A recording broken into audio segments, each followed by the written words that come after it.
Hello my dear friends, welcome back to ഏകൻ learning. It's me Fasil. മക്കളെ, നിങ്ങളുടെ Christmas exam ഇതാ എത്തിക്കഴിഞ്ഞു. ക്രിസ്മസ് എക്സാമിന് കമ്പ്യൂട്ടർ സയൻസിൽ എങ്ങനെ പഠിക്കണം, നിങ്ങൾ എങ്ങനെ കമ്പ്യൂട്ടർ സയൻസിൻ്റെ എക്സാം ഫേസ് ചെയ്യുമെന്ന് പേടിച്ചിരിക്കുന്നവരാണോ നിങ്ങൾ ഒട്ടും വിഷമിക്കേണ്ട ആവശ്യമില്ല. നമുക്ക് ഓരോ ചാപ്റ്ററിൻ്റെയും വെയിറ്റേജ് അറിഞ്ഞു തന്നെ പഠിക്കാം. സോ ഓരോ ചാപ്റ്ററിനും എത്രയാണ് വെയിറ്റേജ് എന്ന് അറിഞ്ഞു കഴിഞ്ഞാൽ നിങ്ങൾക്ക് സിമ്പിളായിട്ട് പഠിച്ചെടുക്കാൻ പറ്റും. നമ്മുടെ ലൈവ് ക്ലാസ്സുകളൊക്കെ ഉണ്ടാവും, അപ്പോൾ നിങ്ങളെ ഹെൽപ്പ് ചെയ്യാൻ ഞാനുണ്ടാവും, അത് മറന്നു പോകരുത്. അതുപോലെ തന്നെ നമ്മുടെ +1 കമ്പ്യൂട്ടർ സയൻസിൽ ഏതൊക്കെ ചാപ്റ്റേഴ്സ് ആണ് നമ്മുടെ ക്രിസ്മസ് എക്സാമിന് വരുന്നത്, അതിലെങ്ങനെയൊക്കെയാണ് അതിൻ്റെ മാർക്ക് ഡിസ്ട്രിബ്യൂഷൻ എന്നൊക്കെ നമുക്കൊന്ന് നോക്കാം. വളരെ സിമ്പിളായിട്ടുള്ള ചാപ്റ്റേഴ്സ് ആണ് നമ്മുടെ +1 കമ്പ്യൂട്ടർ സയൻസിലുള്ളത്. അപ്പോൾ ഇതാണ് ചാപ്റ്റർ ലിസ്റ്റ്. ഫസ്റ്റ് ചാപ്റ്റർ നമ്മുടെ discipline of computing. The discipline of computing എന്ന് പറയുന്ന ചാപ്റ്റർ കുറച്ച് തിയറി പറയുന്ന ചാപ്റ്റർ ആണല്ലേ. സോ ഈ ഒരു ചാപ്റ്ററിൽ നിന്ന് 3 മാർക്കിനാണ് ക്വസ്റ്റ്യൻ വരിക. ഓക്കെ, 3 മാർക്കിനാണ് ഈ ഒരു ദ ഡിസിപ്ലിൻ ഓഫ് കമ്പ്യൂട്ടിംഗ് എന്ന് പറയുന്ന ചാപ്റ്ററിൽ നിന്ന് ക്വസ്റ്റ്യൻ വരിക. And next chapter very important chapter ആണ് data representation and Boolean algebra എന്ന് പറയുന്ന ചാപ്റ്ററിൽ നിന്ന് 8 മാർക്കിനാണ് ക്വസ്റ്റ്യൻ വരിക. കണ്ടോ, ഏറ്റവും കൂടുതൽ ക്വസ്റ്റ്യൻ വരുന്ന ചാപ്റ്ററുകളിൽ ഒന്നാണ് ബൂളിയൻ ആൽജിബ്ര എന്ന് പറയുന്ന data representation and Boolean algebra എന്ന് പറയുന്ന സെക്കൻഡ് ചാപ്റ്റർ. വളരെ ഇൻട്രസ്റ്റിംഗ് ആണ്. അതിൽ കുറച്ച് നമ്പർ സിസ്റ്റം പഠിക്കാനുണ്ട്, അതുപോലെ ഗേറ്റ്സിനെ കുറിച്ച് പഠിക്കാനുണ്ട്, ഡാറ്റ റെപ്രസെൻറ്റേഷനെ കുറിച്ച് പഠിക്കാനുണ്ട്. സോ നമ്മൾ അതൊക്കെ ഡിസ്കസ് ചെയ്യും കേട്ടോ.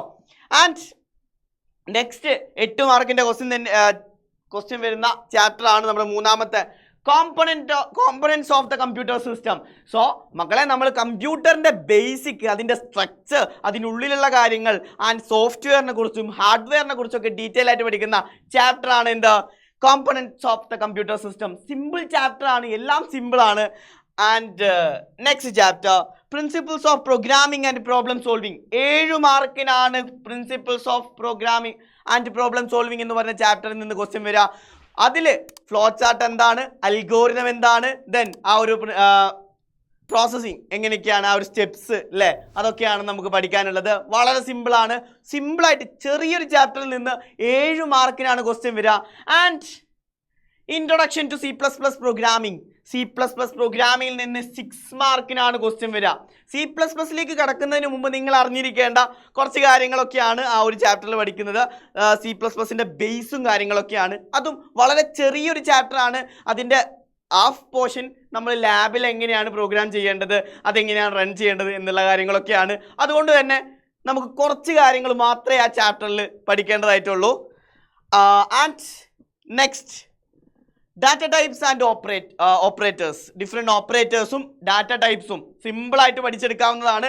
10 മാർക്കിന് ക്വസ്റ്റ്യൻ വരും, 10 മാർക്കിന് ക്വസ്റ്റ്യൻ വരും. And control statements, if else, looping statements, control statements. അതായത് നമ്മൾ C++ പ്രോഗ്രാമിങ്ങിലേക്ക് കടന്നു. +1 കമ്പ്യൂട്ടർ സയൻസിനെ സംബന്ധിച്ചിടത്തോളം C++ൻ്റെ ബേസ് ആണ് പഠിക്കുന്നത്. സോ സിമ്പിളായിട്ട് നമുക്ക് മാർക്ക് വാങ്ങിച്ചെടുക്കാൻ പറ്റും. നമ്മൾ മാത്സ് ഒക്കെ പഠിക്കുന്നത് പോലെ, മാത്സ് ഒക്കെ എന്താ, ആ ഒരു പ്രോബ്ലം ചെയ്തിട്ട് അതിൻ്റെ ആൻസർ കണ്ടാൽ ഫുൾ മാർക്ക് കിട്ടും അല്ലേ. ആ ഒരു വഴിയൊക്കെ കറക്റ്റായിട്ട് ഉണ്ടായാൽ മതി, സ്റ്റെപ്സ് ഒക്കെ ഉണ്ടായാൽ മതി. അതുപോലെ തന്നെയാണ് സിമ്പിളായിട്ട് നമുക്ക് പ്രോഗ്രാം എഴുതാൻ പറ്റും. ചെറിയ പ്രോഗ്രാമൊക്കെ ഉണ്ടാവുള്ളൂ, പക്ഷെ 5 മാർക്കിൻ്റെ ക്വസ്റ്റ്യൻ ഒക്കെ ആയിരിക്കും. അങ്ങനെ നമുക്ക് പെട്ടെന്ന് ഈ ഒരു ഏരിയയിൽ നിന്ന് സ്കോർ ചെയ്യാൻ പറ്റും. And arrays, what you mean by an array എന്താണെന്നുള്ളത് നമുക്ക് ചാപ്റ്റർ ഡിസ്കസ് ചെയ്യുന്ന സമയത്ത് ഡിസ്കസ് ചെയ്യാം. 4 മാർക്കിനാണ് അറേസിൽ നിന്ന് ക്വസ്റ്റ്യൻ വരിക. അറേ എന്താണ്, അതിൻ്റെ ആക്സസിങ് എങ്ങനെയാണെന്നുള്ള ചെറിയൊരു പോർഷൻ മാത്രമേ ഉള്ളൂ. And string handling, IO functions, just ഫങ്ഷനുകളെ കുറിച്ച്, അതും പ്രീഡിഫൈൻഡ് ആയിട്ടുള്ള ഫങ്ഷനുകളെ കുറിച്ച് ജസ്റ്റ് ഡിസ്കസ് ചെയ്യുന്ന ഒരു ചാപ്റ്റർ ആണ്. അതിൽ നിന്ന് 3 മാർക്കിനാണ് ക്വസ്റ്റ്യൻ വരിക. ദെൻ പിന്നെ നമുക്കുള്ളത് ഫങ്ഷൻസ് എന്ന് പറഞ്ഞ ചാപ്റ്റർ ആണ്. ചില സാഹചര്യത്തിൽ നമുക്ക് ഫങ്ഷൻസ് നിന്നും ചെറിയ ക്വസ്റ്റ്യൻസ് ഒക്കെ വരാറുണ്ട്. അത് ടൈം ഉണ്ടെങ്കിൽ മാത്രം നിങ്ങൾ നോക്കിയാൽ മതി. ഈ കാണുന്ന ചാപ്റ്റേഴ്സ് ആണ് നിങ്ങൾ മസ്റ്റായിട്ടും പഠിച്ചിരിക്കേണ്ടത്. അതിൽ തന്നെ ഏറ്റവും വെയിറ്റേജ് കൂടുതലുള്ള ചാപ്റ്റേഴ്സിന് കൂടുതൽ ഇമ്പോർട്ടൻസ് കൊടുക്കണം. നമുക്ക് ഓണം എക്സാം ഇല്ലായിരുന്നു +1 കമ്പ്യൂട്ടർ സയൻസിന്. സോ +1 ആർക്ക് ഓണം എക്സാം ഇല്ലാത്തത് കൊണ്ട് തന്നെ ഇത്രയും ചാപ്റ്റേഴ്സ് ഒരുമിച്ചാണ് നമ്മൾ എക്സാം എഴുതാൻ പോകുന്നത്. 10ാം ക്ലാസ്സിൽ എക്സാം എഴുതിയ പോലെയല്ല നമ്മൾ +1 എഴുതാൻ പോകുന്നത്. അതുകൊണ്ട് തന്നെ നമ്മുടെ ലൈവ് ക്ലാസ്സുകളൊക്കെ കാണണം. നമ്മുടെ ഓരോ ചാപ്റ്റേഴ്സും നമ്മൾ ഡീറ്റെയിൽ ആയിട്ട് ഡിസ്കസ് ചെയ്യും. ഏതൊക്കെ തരത്തിലാണ് ചോദ്യം വരുന്നത്, അതെങ്ങനെയാണ് ഹാൻഡിൽ ചെയ്യണത് എന്നുള്ള കാര്യങ്ങളൊക്കെ നമ്മൾ വരും ദിവസങ്ങളിൽ ഡിസ്കസ് ചെയ്യുന്നതാണ്. അപ്പോൾ നിങ്ങൾ ഈ വെയിറ്റേജ് വെച്ചിട്ട് വേണം പഠിക്കാൻ, മറന്നു പോകരുത്. ദെൻ നിങ്ങളുടെ ഫ്രണ്ട്സിനൊക്കെ ഈ ഒരു വെയിറ്റേജിൻ്റെ വീഡിയോ ഷെയർ ചെയ്യുക. ലൈവിൽ എല്ലാവരും വരണം, നമുക്ക് അടിച്ച് പൊളിച്ച് പഠിക്കാം. ഓക്കെ, അപ്പോൾ നെക്സ്റ്റ് ലൈവുകളിലും കാണാം, കോണ്ടന്റ് വീഡിയോയിലൊക്കെ നമുക്ക് കാണാം. അതുവരെ it's me Fasil from Megan learning. By.